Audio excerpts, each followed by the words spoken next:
सोचिए कि हम लोग ना एक बहुत ही लंबी और इम्पोर्टेंट जर्नी की तैयारी कर रहे हैं और इस सफ़र के लिए हम अपनी पूरी जिंदगी अपना सूटकेस पैक करने में लगा देते हैं।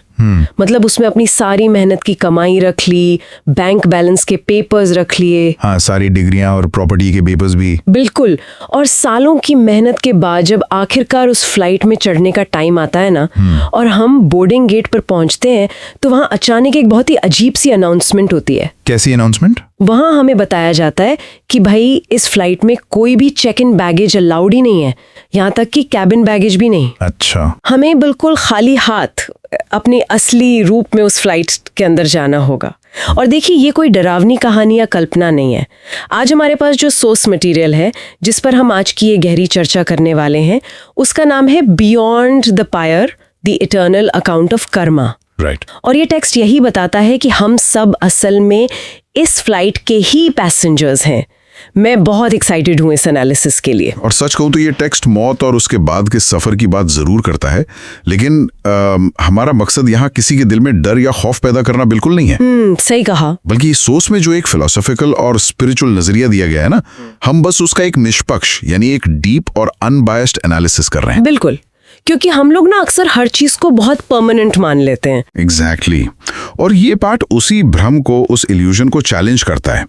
ये किसी धर्म का प्रचार नहीं है, ये तो एक बहुत ही लॉजिकल पड़ताल है कि जब हमारा ये निश्चय शरीर और सारी दौलत यहीं छूट जाती है तो आखिर वो कौन सी चीज है जो सच में हमारे साथ आगे जाती है।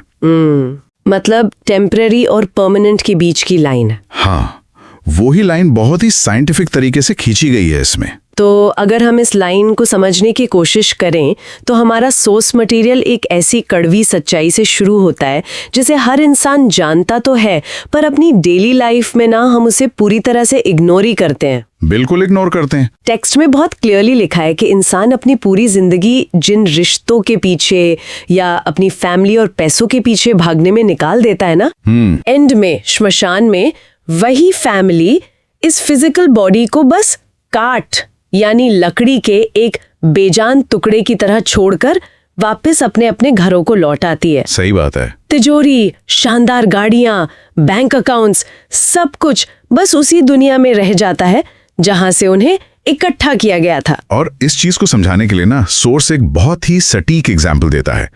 वो इस पूरी दुनिया को एक सराय या कह लीजिए किराए के मकान की तरह प्रेजेंट करता है। किराए का मकान? हाँ, जैसे एक ट्रैवलर किसी सराय में कुछ दिनों के लिए रुकता है, उस जगह को यूज करता है, पर वो उस कमरे की दीवारों को अपना नहीं मान सकता ना। क्योंकि उसे चेकआउट तो करना ही है। एग्जैक्टली। जब चेकआउट का टाइम आता है तो सब कुछ वहीं छोड़ना पड़ता है। जब प्राण निकल जाते हैं तो जिन फिजिकल रिश्तों और शरीर को इंसान अपना सब कुछ मान लेता है, उनका आखिरी सच बस श्मशान की आग रह जाती है। शरीर तो बस एक टूल था। इंसानी बिहेवियर के हिसाब से तो मुझे एक बहुत बड़ा कॉन्ट्रडिक्शन नजर आता है। कैसा कॉन्ट्रडिक्शन? मतलब अगर हम सबके सबकॉन्शियस माइंड को ये पता है कि ये दुनिया बस एक किराए का मकान है, तो फिर इंसान इस मकान के इंटीरियर डेकोरेशन पर इतना पागलपन क्यों दिखाता है? इंटीरियर डेकोरेशन से आपका क्या मतलब है?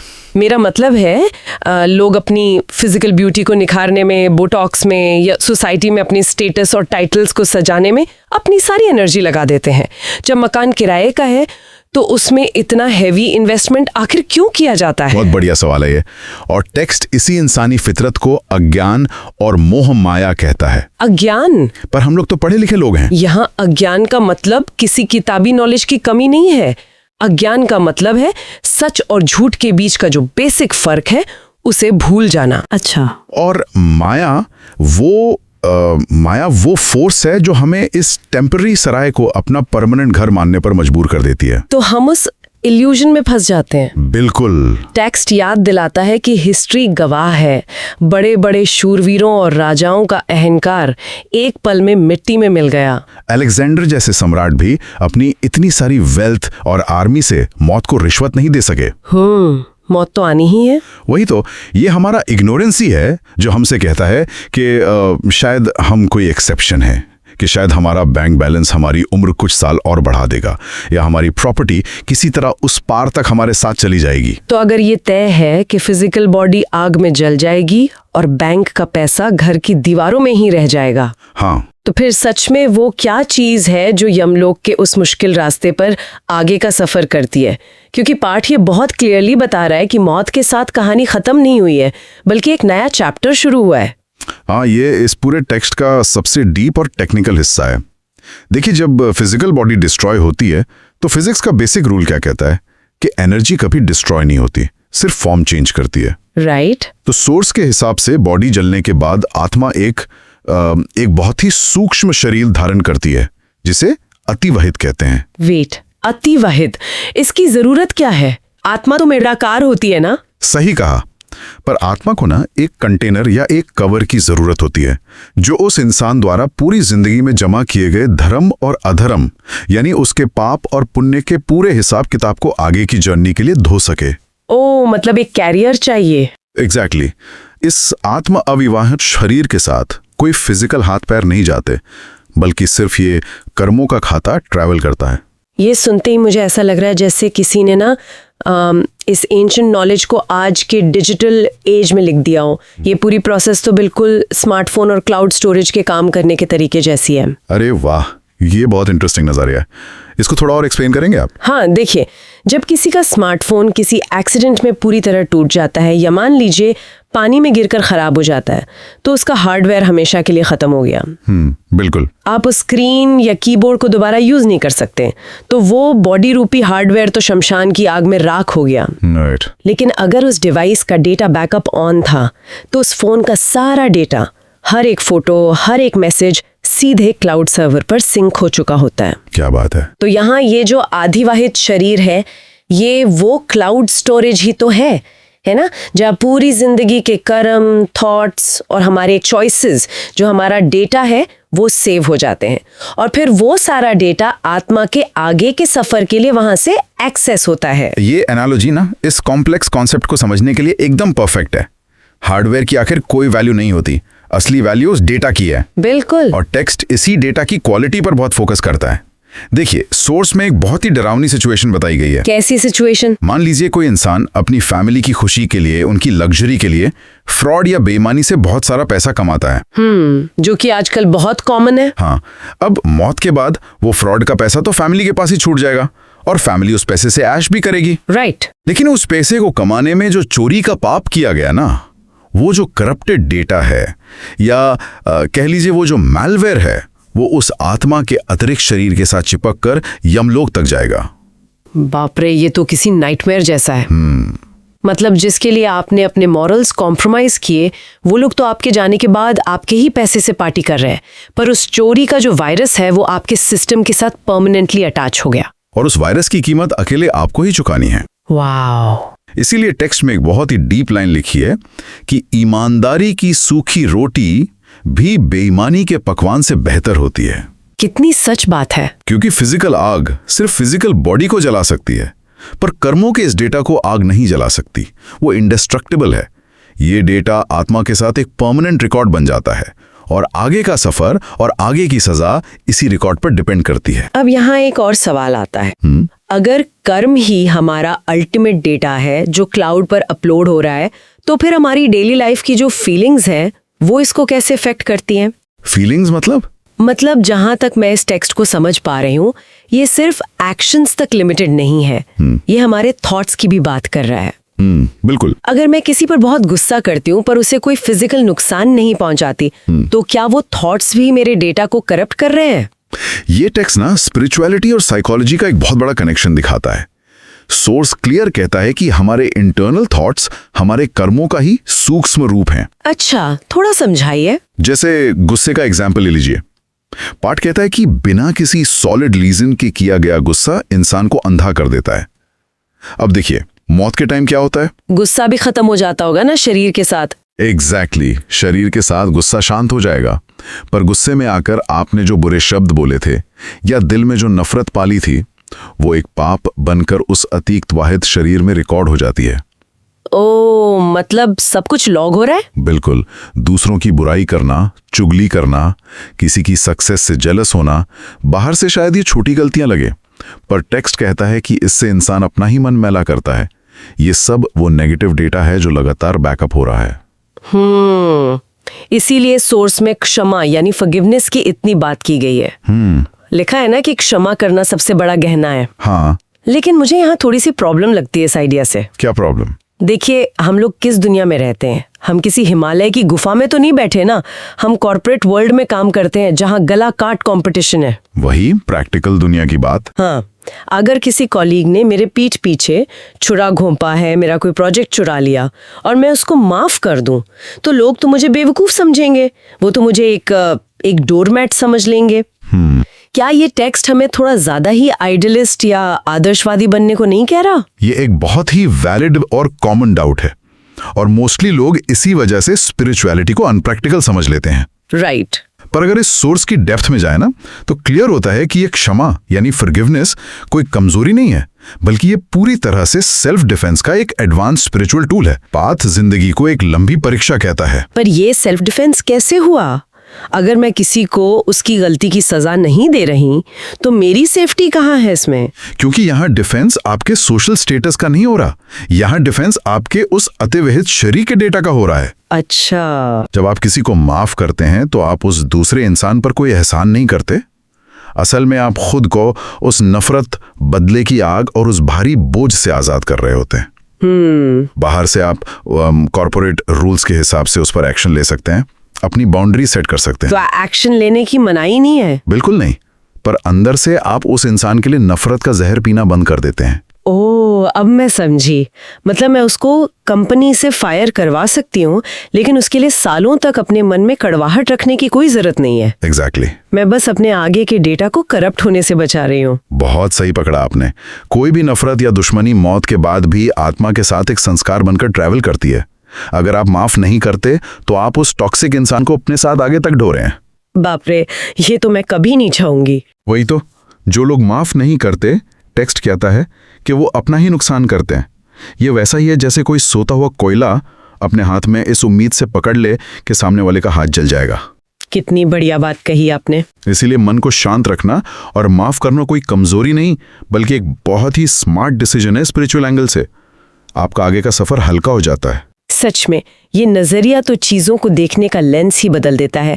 क्षमा करना दूसरे को छोड़ना नहीं, बल्कि अपनी खुद की हार्ड ड्राइव को वायरस फ्री रखना है। बिल्कुल। तो जब हमें ये पता चल गया कि कौन सी फीलिंग्स क्लाउड बैकअप को करप्ट करते हैं, तो अब ये जानना भी तो जरूरी है कि इस किराए के मकान में रहते हुए हमें कमाना क्या चाहिए। मतलब उस पार की करेंसी आखिर है क्या? देखिए, सबसे पहले तो ये समझना जरूरी है कि ये टेक्स्ट पैसा कमाने के खिलाफ बिल्कुल नहीं है। पैसा कमाना पाप नहीं है। अच्छा, तो प्रॉब्लम कहाँ है? प्रॉब्लम उसके होर्डिंग में है, यानी सिर्फ उसको जमा करने और उसके गलत इस्तेमाल में। पाथ के हिसाब से जो आफ्टर लाइफ की असली करेंसी है वो है दान, परोपकार और धर्म। टेक्स्ट बहुत स्ट्रिक्टली कहता है कि जो पैसा अच्छे कामों में या जरूरतमंदों की मदद में खर्च नहीं होता, वो बिल्कुल बेकार है। मतलब बैंक में पड़ा हुआ पैसा किसी काम का नहीं मौत के बाद। एग्जैक्टली। आपने चाहे जितना सोना जमा कर रखा हो, मौत के बाद वो बस एक मिटल का टुकड़ा है। पर जो पैसा आपने बिना किसी स्वार्थ के दान कर दिया, वही पैसा यमलोक के रास्ते में आपका पथिया बन जाता है। पथिया? इसका क्या मतलब होता है? देखिए, पुराने टाइम में जब लोग पैदल लंबे सफर पर निकलते थे तो रास्ते के लिए खाना, पानी और जरूरत का सामान साथ बांध लेते थे। उसको पथिया कहते थे। ओह, रास्ते का राशन। हाँ, तो यहाँ पाठ कह रहा है कि आपका दान, आपकी चैरिटी ही आपके आगे के सफर का राशन है। क्या बात है। लोग अक्सर सोचते हैं कि स्पिरिचुअल टेक्स्ट हमेशा दुनिया से दूर भागने या पैसे से नफरत करने को कहते हैं, पर ऐसा नहीं है। बिल्कुल नहीं। यहाँ तो बाकायदा एक इन्वेस्टमेंट पोर्टफोलियो समझाया जा रहा है कि भाई कमाओ, खूब मेहनत करो, पर उसको सिर्फ तिजोरी में सड़ाने के बजाय किसी अच्छे काम में इन्वेस्ट करो। क्योंकि जब यहाँ के सारे बैंक क्रैश हो जाएंगे ना, तब परलोक का वो इन्वेस्टमेंट काम आएगा। बहुत सटीक समरी दिया आपने। बिना स्वार्थ के किसी की मदद करना, असहायों को सपोर्ट करना, पेरेंट्स की सेवा और किसी गुरु से मिला आत्मज्ञान, बस यही हमारे असली और परमानेंट रक्षक हैं। इसको समझाने के लिए सोर्स ने ह्यूमन बॉडी को पानी के बुलबुले यानी वाटर बबल की तरह बताया है। पानी का बुलबुला? हाँ, बुलबुला देखने में कितना सुंदर लगता है ना। उसमें अलग अलग रंग दिखते हैं, पर उसकी लाइफ का कोई भरोसा नहीं होता। वो किसी भी सेकंड फूट सकता है। राइट। इसीलिए इस बुलबुले के फूटने से पहले इसका यूज दूसरों की भलाई और सच की तलाश में कर लेना चाहिए। और शायद इसीलिए टेक्स्ट सेल्फिश होने को लेकर इतनी वार्निंग देता है। अपनी सारी जिंदगी सिर्फ खुद को सजाने में निकाल देना ही इंसान को एंड में बहुत अकेलेपन की तरफ ले जाता है। और इस पूरी बातचीत को अगर हम एक बड़े फ्रेम में देखें ना, तो सोर्स इस पूरी दुनिया को एक बड़ी सी स्टेज, एक रंगमंच मानता है। या हम सब एक्टर्स हैं। बिल्कुल, हम सब इस स्टेज पर कठपुतलियों की तरह अपना रोल प्ले कर रहे हैं। और जब ये नाटक खत्म होता है, पर्दा गिरता है, तो चाहे कोई राजा हो या गरीब भिखारी, सबके कॉस्ट्यूम उसी स्टेज पर उतर जाते हैं। ग्रीन रूम के बाहर कोई कॉस्ट्यूम नहीं जाता। भूमिका कितनी सच्चाई, कितनी लगन और दूसरों से कितने प्यार के साथ निभाई थी। तो आज की इस लंबी और गहरी चर्चा को अगर मैं समेटूं तो सबसे बड़ा सच यही सामने आता है कि खाली हाथ आना और खाली हाथ जाना ये सिर्फ कोई कहावत नहीं है, ये एब्सोल्यूट रियलिटी है। सही कहा। ये बॉडी हमारा एंड गोल नहीं है, ये बस एक व्हीकल है। और जब शमशान की आग इस व्हीकल को राख कर देती है तो जो आगे जाता है वो है हमारा कैरेक्टर, हमारे संस्कार और हमारे सेल्फिशलेस कर्मों का डेटा। और आज के इस दुनिया में ना ये बातें बहुत ज़रूरी हो जाती हैं, जहां हम सब इंफॉर्मेशन ओवरलोड और मटेरियल रेस में भाग रहे हैं। बिल्कुल। इस आत्मज्ञान का मकसद डर पैदा करना नहीं है, बल्कि हमें बताना है कि आज कैसे जीना है। ये हमें रियलिटी चेक देता है। जब समझ आता है कि ये कुर्सी, ये बैंक बैलेंस हमारे साथ नहीं जाएगा, तो इंसान अपने आसपास के लोगों के लिए ज्यादा सेंसिटिव बन जाता है। प्रेजेंट मोमेंट में फोकस करने का नुस्खा है ये। बिल्कुल। ये फ्यूचर की झूठी फिक्र छोड़कर प्रेजेंट में अच्छे कर्म करने का एक प्रैक्टिकल अप्रोच है। ये सच में हमें रुक कर सोचने पे मजबूर करता है कि हम जो हर रोज अपना क्लाउड बैकअप बना रहे हैं उसमें सेव क्या हो रहा है, नफरत और जेलसी का वायरस या फिर प्यार और हेल्प का डेटा। सही बात है। इस टेक्स्ट का कंक्लूजन यही है कि टाइम रहते इस अज्ञान से बाहर आएं। लेकिन जाने से पहले इस पूरी बातचीत के बाद मेरे मन में ना एक अजीब सा सवाल घूम रहा है। कैसा सवाल? देखिए, हमने देखा कि टेक्स्ट कहता है जिंदगी का हर एक पल मौत की तरफ उठाया गया एक कदम है। मतलब हमारा हर एक सेकंड उस अपरिवहित शरीर के डेटाबेस में रिकॉर्ड हो रहा है, एक पूरा हिस्ट्री लॉग बन रहा है। लगातार। तो जरा सोचिए, अगर पूरी जिंदगी का डेटा इतना मैटर करता है तो क्या मौत के ठीक एक पल पहले अगर कोई इंसान सच्चे दिल से पछतावा करे या उस आखिरी मोमेंट में उसे पूरा सच समझ आ जाए, तो क्या वो आखिरी थॉट उस पूरी जिंदगी के करप्ट डेटा को ओवरराइड कर सकता है? बहुत डीप क्वेश्चन है ये। अगर वो अपरिवहित शरीर हमारी आखिरी चेतना को कैरी करता है, तो क्या वो आखिरी सांस का सच पिछले सालों के भ्रम को पूरी तरह मिटा सकता है? क्या डायरेक्शन एंड में बदली जा सकती है? वाह, ये सच में एक ऐसा मिस्टिकल सवाल है जिस पर हम सबको अकेले बैठकर एक बार जरूर सोचना चाहिए। उम्मीद है आज की ये डीप डाइव आपको अपने सफर को समझने में कुछ मदद जरूर करेगी। हम सब अपना पूरा जीवन क्या कुछ इकट्ठा करने में नहीं लगा देते। धन दौलत, घर, परिवार, मान सम्मान, लिस्ट बहुत लंबी है। लेकिन क्या कभी एक पल रुककर ये सोचा है कि जब अंत समय आएगा, जब जीवन का वो अटल सत्य यानी मृत्यु हमारे सामने खड़ा होगा, तब इसमें से हमारे साथ असल में जाएगा क्या?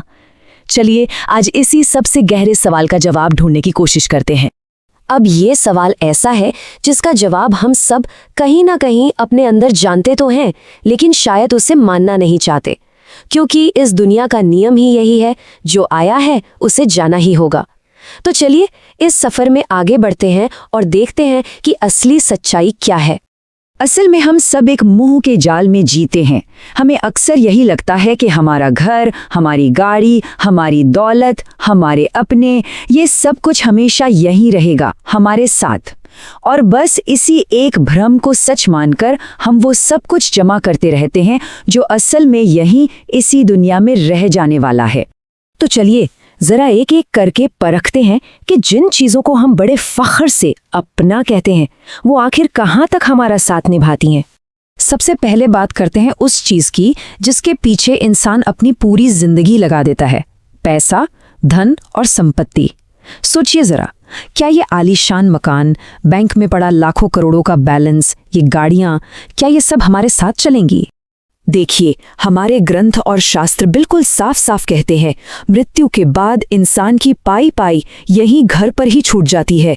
आत्मा के साथ अगर कुछ जाता है तो वो है सिर्फ और सिर्फ उसके कर्मों का खाता, यानी उसने जीवन में क्या धर्म किया और क्या अधर्म। तिजोरियों में बंद सोना चांदी या बैंक बैलेंस आत्मा का रास्ता नहीं बना सकते।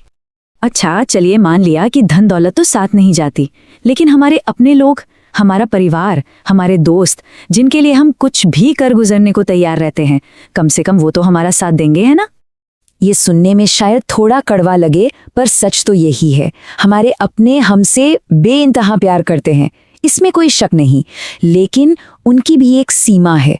वो हमें शमशान तक छोड़ सकते हैं, पर उस दहलीज के पार की जो यात्रा है, उस सफ़र में वो हमारे साथ नहीं चल सकते। वहाँ से आगे का रास्ता अकेले ही तय करना होता है। तो फिर अब क्या बचा? हमारा अपना शरीर, जिसे हम इतना संवारते हैं, जिसका इतना ख्याल रखते हैं, जिस पर इतना गुमान करते हैं, कम से कम ये तो हमारे साथ जाएगा ही नहीं। हैरानी की बात है, लेकिन ये शरीर जिसे हम सबसे ज्यादा अपना मानते हैं, ये भी एक दिन साथ छोड़ देता है। मृत्यु के बाद ये बस मिट्टी का एक ढेर है जो आखिर में चिता की आग में जलकर राख हो जाता है। इसके साथ कुछ नहीं जाता। अगर कुछ जाता है तो सिर्फ हमारे अच्छे बुरे कर्मों की, हमारे चरित्र की महक, जो आत्मा के साथ आगे बढ़ती है। तो जब सब कुछ यहीं छूट गया, धन, परिवार, यहाँ तक कि हमारा अपना शरीर भी, तो फिर आगे होता क्या है? आत्मा की ये यात्रा आगे कैसे बढ़ती है? वो यात्रा एकदम अकेली होती है। यमलोक के उस अनजान और मुश्किल रास्ते पर आत्मा को बिल्कुल अकेले ही चलना पड़ता है। अगर कोई साथ होता है तो वो है बस उसके अपने कर्मों की एक गठरी। हमारे शास्त्रों में इसका जिक्र मिलता है। कहते हैं कि इस भौतिक शरीर को त्यागने के बाद आत्मा एक नया, बहुत ही सूक्ष्म शरीर धारण करती है। इसे अतिवाहित देह कहा गया है। ये कोई फिजिकल बॉडी नहीं है, बस इसी सूक्ष्म शरीर में रहकर आत्मा अपने कर्मों का फल भोगने के लिए आगे की यात्रा पर निकलती है। तो अब हम उस सबसे बड़े सवाल के जवाब के बिल्कुल करीब आ गए हैं। वो क्या एक चीज है जो हर सीमा के पार, इस दुनिया के बाद भी आत्मा का साथ कभी नहीं छोड़ती? जब सब कुछ यहीं रह जाता है, तो फिर सच में हमारे साथ जाता क्या है? सिर्फ एक चीज, बस और बस एक ही चीज है, वो है हमारे कर्म। अच्छा या बुरा, जो कुछ भी हमने इस जीवन में सोचा, कहा या किया है, बस वही हमारी आत्मा का इकलौता और सच्चा साथी है। इसे ऐसे समझिए कि हमारे हर काम का एक हिसाब रखा जा रहा है। अच्छे कर्म यानी शुभ कर्म पुण्य के खाते में जमा होते हैं, और बुरे कर्म यानी अशुभ कर्म पाप के खाते में। और आखिर में यही पुण्य पाप का बही खाता हमारी आत्मा के साथ आगे जाता है। ये एक ऐसी बात है जिसे हमें हमेशा याद रखना चाहिए। शमशान की आग सिर्फ हमारे इस बाहरी भौतिक शरीर को जला सकती है, हमारे कर्मों के उस हिसाब को नहीं। वो हिसाब तो आत्मा के साथ हमेशा के लिए जुड़ जाता है, और यही हमारे अगले जीवन की दिशा भी तय करता है। तो अगर हमारी असली और हमेशा साथ रहने वाली दौलत हमारे कर्म ही है, तो फिर ये सवाल उठना लाजमी है कि इस सच्ची दौलत को कमाया कैसे जाए, इस जीवन को आखिर जिया कैसे जाए। इसका रास्ता मुश्किल बिल्कुल नहीं है, बस सच्चा है। धर्म के रास्ते पर चलना, ईश्वर में सच्ची श्रद्धा रखना, बिना किसी उम्मीद के दूसरों की मदद करना, निस्वार्थ भाव से दान और परोपकार करना, अच्छे और सच्चे लोगों की संगत में रहना, और सिर्फ इंसानों के लिए ही नहीं, हर जीव के लिए मन में दया और करुणा रखना, यही वो असली धन है जिसे हमें असल में जमा करना है। ये दुनिया, जानते हैं, एक सराय जैसी है जहां हम सब कुछ समय के लिए ठहरे हुए मुसाफिर हैं। यहाँ कुछ भी हमेशा के लिए हमारा नहीं है, सब कुछ अस्थायी है, नाशवान है। हमारी असली कमाई तो बस वो नेकियां हैं, वो पुण्य हैं जो हम बिना किसी स्वार्थ के करते हैं। तो अब आखिर में एक सवाल जो हम सबको खुद से पूछना चाहिए। हम हर रोज इस दुनिया की चीजें तो जोड़ रहे हैं, पर उस पर लोग के अकेले सफर के लिए क्या जमा कर रहे हैं? कुछ पल टिकने वाली ये संपत्ति या हमेशा साथ रहने वाले सत्कर्म? इस पर विचार जरूर कीजिएगा।